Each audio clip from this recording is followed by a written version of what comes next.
Silicon dioxide is very important insulator, being used in the semiconductors, and the process of making it is called oxidation. There are two kinds of oxidation: wet oxidation and dry oxidation. First, wet oxidation with the water vapor needs less time on process. Contrastively, the dry oxidation with the oxide gas needs much more time on process, but with this process we can make more dense silicon dioxide, so we can prevent the breakdown issues. Anyway, both two processes work in the same way.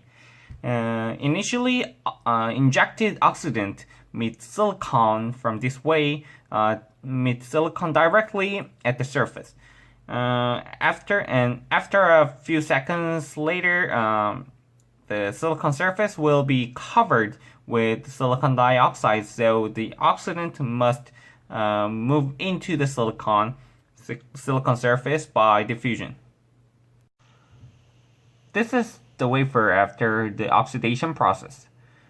From the surface of the silicon, oxidation occurred, and the silicon dioxide has been grown from the surface of the silicon and to both inner and outer of it.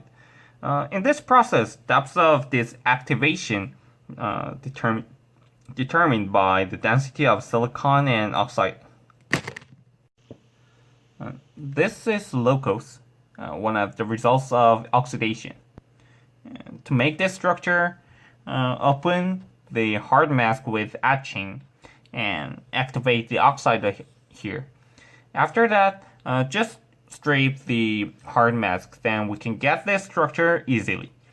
But it takes a lot of volume and also makes some other issues like spin coating shadowing or to overcome the depth of focus, so it's not being used these days.